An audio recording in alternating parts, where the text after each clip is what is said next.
So, let me see first here. So the topic today is going to be Nematicide Landscapes 2022 and beyond, implications for current and upcoming projects. So this is just the outline, and I'm going to be talking a little bit about the role of nematodes, what type of nematodes do we have, what nematicide solutions, an integrated nematode management program, the mode of actions, just highlighting a few of the products, performance case studies, and finish it off with some nematode management marketing. So my first slide is just to introduce you what are nematodes for those of you that do not have had the opportunity to work with nematodes. And basically they're just round worms that live in the soil, but they can also be foliar nematodes, and I'll get a little bit into that. And this is just to highlight that they are microscopic. We're talking in the level of microns, meters. So the smallest one that you have there on that slide is basically 1/60th of an inch. So we do need a microscope if we want to identify what kind of nematodes we have in the soil. So what's the role of nematodes? And I want to say first that most nematodes are beneficial nematodes. They are free living in the soil, and they play a very important role in soil health. So most of the nematodes are bacteriivores feeding on bacteria. You have fungivores that feed on fungus, and you have predators and omnivores. And all of these have a role in nutrient cycling. They decompose organic matter, and they're also used as soil health indicators. So they're very important. And then there's a small portion, which are the ones that give us the most headache, and those are the plant parasitic nematodes. And those are very consistent in that they have a mouth part that has a stylet. So in that sense, they're very similar to sucking insects, I like to think of them, because they pierce the roots, and that's how they suck the contents. And some of them, they actually get inside the root and develop their whole life cycle there. So what types of nematodes? So it's important to make a difference that they are above ground nematodes, but they're also below ground nematodes. I'm not going to talk today about any of the above ground nematodes because we don't have time, but there are foliar nematodes that can feed on leaves. There's also some that can feed on stem, on seeds. So it's just so you have a background of all the diversity that we have. I'm going to focus today on the below ground feeding nematodes. And I have a list there, but I just have highlighted in black the root knot nematode because this is the world's most important nematode in agriculture. So another important aspect if you're starting and you're new working with nematodes is that there are 3 different feeding habits. And it's important to keep this in mind just to know when we're sampling for nematodes, where are we going to expect to find them? And just to know what type of nematodes are we dealing with. So I have 3 categories. Some of them are endoparasitic, and what that means is that basically endo means in, so they're inside the roots. So some of the stages, as you have on the right side of the graph, I have a life cycle. I'm not going to go into the detail of the life cycle, but I have a big circle. Let me see if I can, oops. Okay, so what it represents essentially is that there's an egg stage that are deposited on the outside of the root. So the females are inside and they push out the egg mass. That egg mass will have the egg and also the first life stage, which is the J1 inside. And the J2s, which are normally what we call them, the juveniles, are the ones that are actively looking for the roots and get inside the root and finish their life cycle inside. That's why they're called endo, because they live inside the root. Then you have semi-endoparasitic nematodes. And these ones are just partially inside the root. So they introduce their mouth parts and can introduce part of their body inside, but the rest of the body stays outside and engorges as they eat. So these are what we know, an example is the reniform. So in this case, just the females are the parasitic ones and the ones that actually feed on the roots. And finally, the ones that have a greater diversity are the ectoparasites. And ectoparasites meaning that they do not go inside the root, they just feed on the outside. So we have examples as sting nematodes, we have dagger nematodes, and today I'm just going to focus a lot on the root knot nematode. So why do we call them the hidden enemy?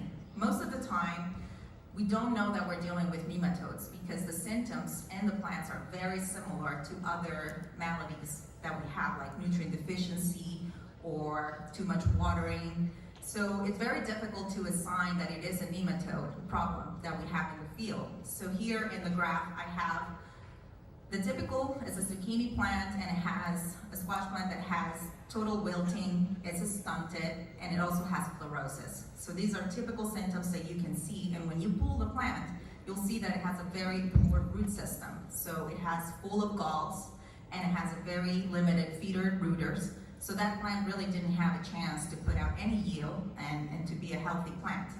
Also, another interesting that you can look for is, in this trial, you can see the outside and the bottom is tomatoes, and those were guard rows that were not infested with nematodes. And in the middle, you have infestation with nematodes, and you can see really the effect of being stunted by the nematodes. And the same with the other picture there, where it shows the guard rows on the sides, and the middle, you even have some plants missing. So for nematicide solutions, this is a very busy slide. I'm not going to go into the details, and I'm just going to focus really on the main blue circle. And it's basically saying that we have 5 pillars that we can use to rely on for integrated nematode management. We have crop rotation, which is one very important, what you grow before and after your crop. You have cultivar choice and establishment, and you also have soil management. You have targeted control, which is what we're going to be focusing on today, and you have the monitoring and evaluation. And all of each individual parts of the pillars include what's prevention, you have reducing populations or reducing the impact of the nematodes, or you have the supportive tactics. So today we're just going to focus on what's targeted control. This includes chemical solutions, biologicals, and this is what we're going to go into more detail. If you would want more information on this book is called Integrated Nematode Management, was published in 2020, and it's an open access book. And I put the link there so you can have access to it. So, starting with the nematicide solutions, we have a chemical nematicides. So shortly, we don't have a lot of options as part of nematicides, because some of them, they are being phased out because we have a lot of pressures from regulatory agencies. And it's a big section. I borrowed this slide from Dr. DeZeger at the University of Florida. And there's a big group, what we call the fumigants. And we rely heavily on fumigants for control of weeds and also the nematodes. We have oxamil. We have also, which is an older chemistry. And we have some of the newer chemistries. And the colors really are just representing the toxicity category. So you have the newer chemicals introduced into the market, like fluensulfone and fluopyram, really have a caution label. So they have a better environmental profile compared to what is oxamil and compared to the fumigants. What about nematicide solutions? In recent years, we've been having a lot more influx of bionematicide solutions in the US. So this table really summarizes what are those nematicides that have bacterial origin. So in this table, you have a division, like Melissa was explaining. We have some compounds that are based on dead bacteria, or we have some that are based on live bacteria. Most of the nematicides that I have listed here, the bacillus and the ones that are highlighted in black, is because that's the main active ingredient responsible for the nematicide activity. The other ones may be there, like Bacillus subtilis in the second row, that's more for a fungicidal effect. So these are products or premixes that are in the market. I also want to highlight that most of those first group of live spores are mostly available as seed treatment. So they're not available for the normal ag crop group for it that we were most interested. In the second portion of the dead bacteria, or inactivated heat kill bacteria, we have Butyric rhinogenesis. We heard today a big aspect of it as an insecticide, but it's also a nematicide. And we have Chromobacterium subjugate.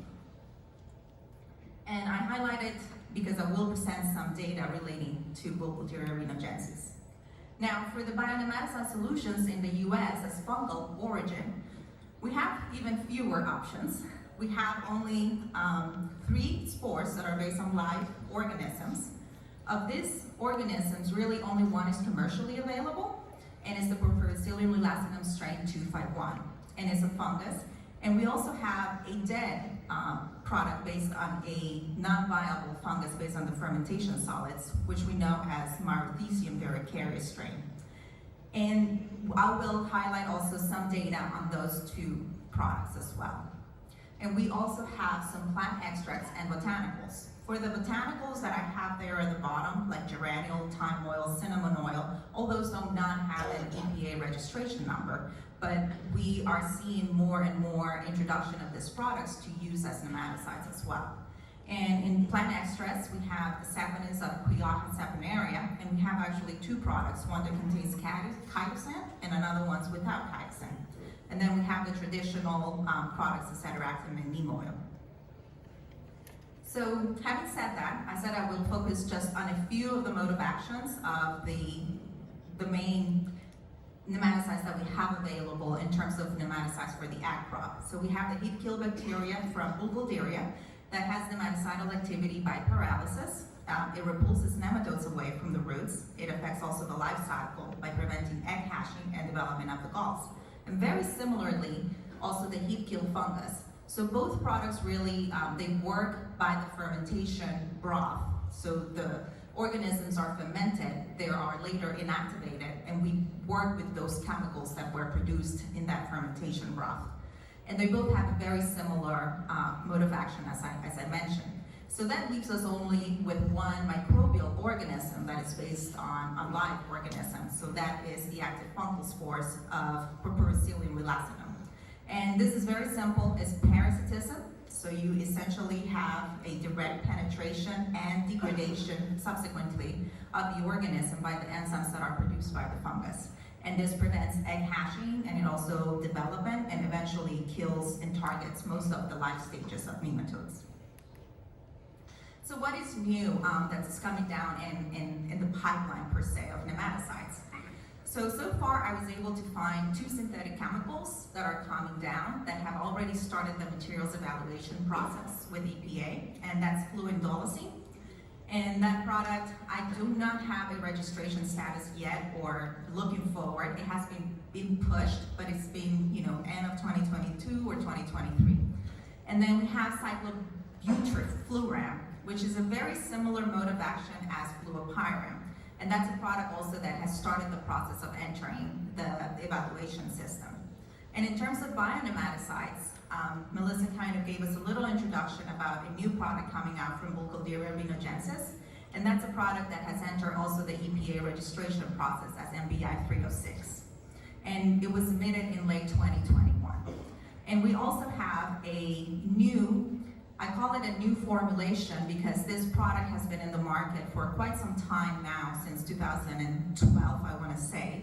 But the nematicide is for Parasitician strain 251. For the longest time, it was available only as a wet granule. And today, starting in January of 2022, it has become available as a liquid concentrate. And this had great implications. When we're working with bionematicides, really the improvements come in the terms of formulations and improvements in how we formulate these products. So this gave us, before a 1-year shelf life that needed to be kept frozen, to now 2 years at room temperature, 68 Fahrenheit, and it gives us also flexibility and convenience in application as well with reduced rates. So now to talk a little bit about performance. So I'm going to choose two case studies. We're going to talk about sweet potatoes and then talk about tomatoes. So here in this study, there were two applications of the products. So we started with the nematicides. The application goes at planting. And for sweet potatoes, once you have the vine closure, that's about 6 weeks in, you can do another application. So the applications went at planting, and within 6 weeks, the second application. And what I'm showing here is on the left-hand side's graph, you have the number of counts of bulbs that or roots, that we harvested. And on the right side hand, you have the weight of that. And you can see that it's pretty much reflecting the same information, right? So we have here that it was a significant difference in the number and the counts of roots that were harvested when they were treated with either Parasitician relacinum, receiving 2 applications, or with the Butyric rhinogensis, treated twice as well throughout the season compared to the untreated. So we had a really good pressure in this trial of nematodes. And you can see that it really made a difference to treat those plants with a bionematicide. But what's interesting about this as well is that most of the time, sometimes you may not see a difference in the yield, but what you do see is a difference in the grading of that yield. So in this case, we could see that there was a difference in the number of ones. So you see that there's a significant increase in the quality of those tubers that were harvested. This was a second study. So this study was a straight trial that was replicated 8 times. It was a grower trial, and I'm not disclosing the information, just we don't want to disclose that information from the grower field, but it was a private grower trial that he put in the application first in transplant water, and then he did it 6 weeks later, also put the second application. And we can see very similarly on the very top, Parasitician lulacinum had more closure of the vines compared to the water or just the untreated. You can see that there's more spacing in between the rows, and also the same with Butyric. You can see also that it had that effect of closure as well. So both bionematicides, as I said, have some activity. I also had Parasitician varicaria, which is the heat kill fungus in that trial. But I did not put a picture because it looked very similar to the water treatment in this study. So I like to show also at the bottom the total NDVI, which is the ratings with the green seeker, basically is telling you the vigor of those plants, how vigorous were they. And you can see that it's a clear reflection of what we saw also subjectively in the field with the closure of the vines. And this is the data from that trial. So although we did not see a statistical significant difference, we see that numerical impact on the yield, where we can see that there was about a 25% increase above the water treated only plants with the Parasitician lulacinum. We had an 11% increase in the yield with Butyric renogensis, and in this trial, Parasitician varicaria did not show any improvement above the water treated only. So we see that it has a positive yield effect as well in this trial on sweet potato. So now switching gears more to tomato. So tomato in this trial, we were trying to look for integrated nematode programs. So how can we integrate chemical solutions that provide us maybe with more residual activity and pair those also with some biologicals products so we can have more of a more robust control throughout the season. And we know that we have a limited number also usually for the chemical compounds as compared to the biologicals, where we do not have a restriction for the most part on the number of applications that we can have per season. So here are treatments consisted of fluoramp by itself at 6.84 fluid ounces. We had our new formulation for Parasitician lulacinum strain 251 at 10.25 fluid ounces. And we had fluoramp followed by Parasitician lulacinum in the season. It was usually the applications went in at planting, and 3 weeks later, you follow up with a second application. And then we had the non-treated. This is a trial in Florida. So here in the pictures, I have fluoramp, which was applied only once at planting at the very top corner on the left. Then we have fluoramp next to it, followed by Parasitician lulacinum.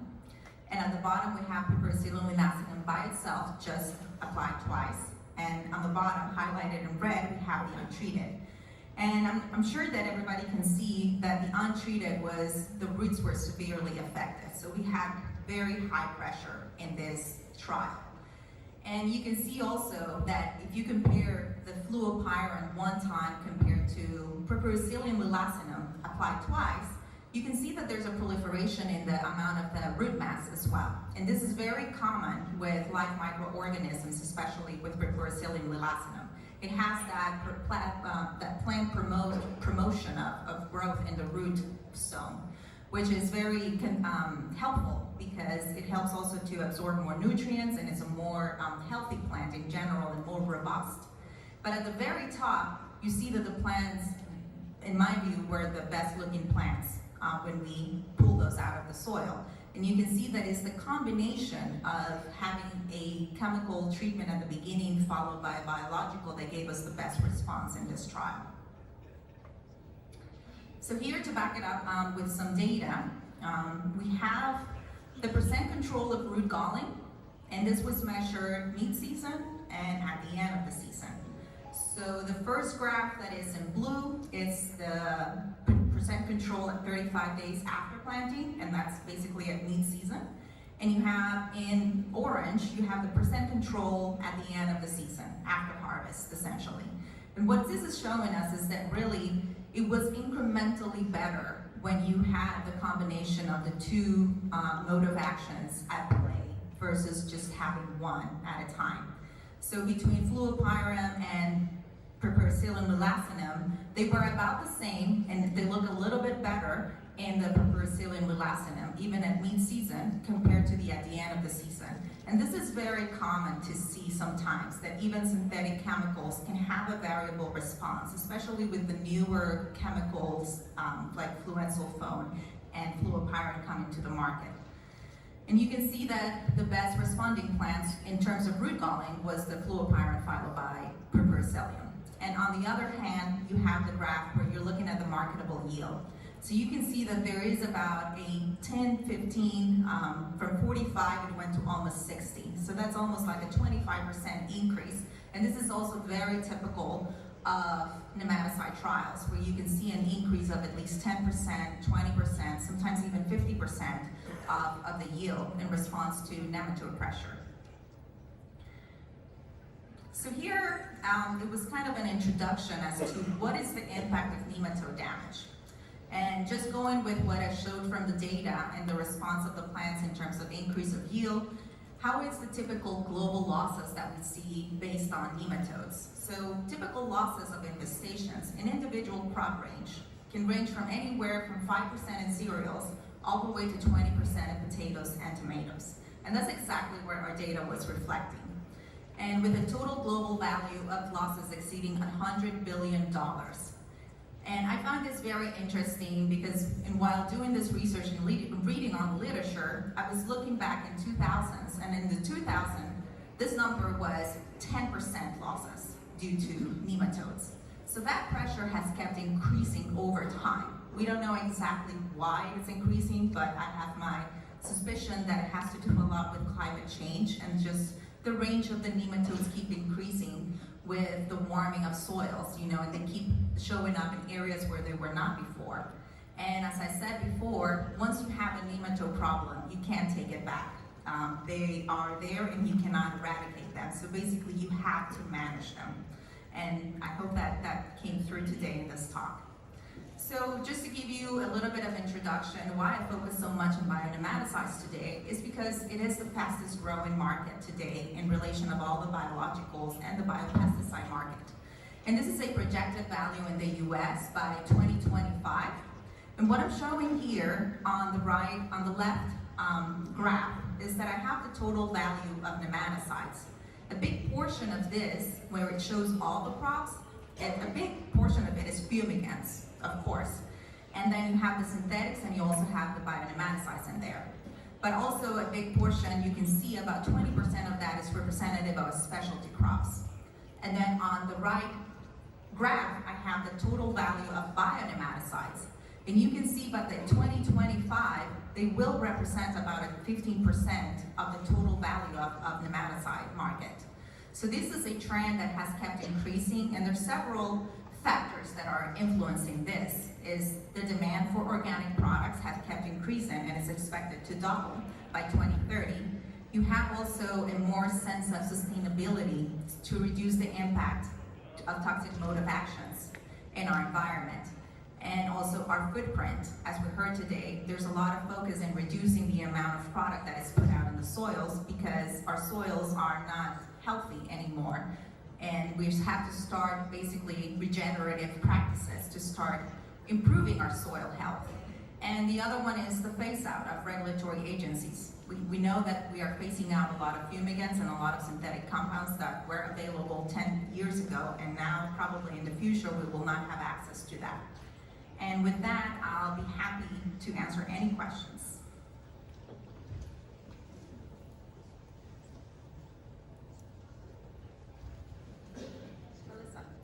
Hi, Karla. Do you feel like resistance may be emerging in some of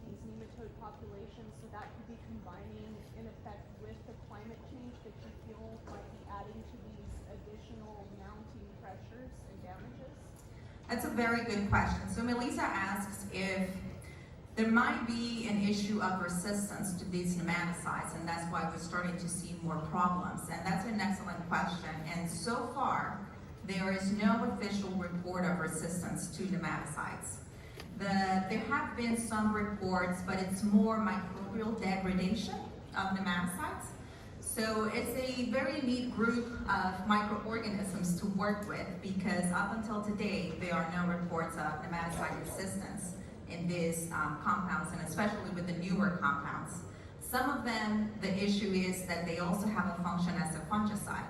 So it's more the issue of the fungicide aspect, putting it in the soil, than it is the nematodes. Very good question, thank you. Yes. Question, so is there a preference in the order of application if using a synthetic and a bionematicide? Should it be the synthetic first followed by the bionematicide, or vice versa, or is there a difference? The question is there a specific order that we should follow for the application of the nematicides? Should we always put the synthetic first and then the biologicals, or vice versa? So I would say that with the number of nematicides that we have, the number ones are the fumigants. So those by default are always going to be first.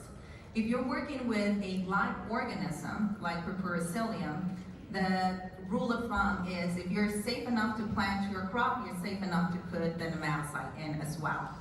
And for a base nematicide that is on dead bacteria, that doesn't become as much of an issue. So they're not as sensitive to compatibility with the synthetic. And then the other options, as I said, the chemical nematicides are so few that we only have fluensulfone and fluoramp. And with fluoramp, if you put them together, they will not be compatible. But that space that you give them in between, even a week, because they don't go into the same space physically in the soil, there should be no problem in the number of applications. And that's something that there's not a lot of research, actually, so it's something that is fairly new, and the more research we do with the newer compounds, the better that we'll know how the frequency and the timing of these applications. Yes? I saw that you focused mostly on sweet potatoes and tomatoes. Is there another crop that you're interested in finding out more about? Yes, yes, I only have time to focus today on sweet potatoes because it's a new crop that we're starting to do more research on it, and for control use in nematicides, because it's a long season crop, right? So for most, we have a lot of information on cucurbits, onions, of course we're interested in tree nuts, in long season crops, grapes. So the labels are pretty broad for these products. So I today just chose to highlight the fruiting vegetables and the sweet potatoes, but we also work on strawberries. We're starting to work on strawberries because every crop has a different nematode species that dominates. As I said, the most important one is root knot nematode, but at least in Florida, for example, Florida in strawberries is a long season crop, and the number one nematode is a sting nematode. It's not the root knot nematode. So we're starting to work with different crop systems and doing the sampling, seeing which nematodes are the most dominant, and working from there.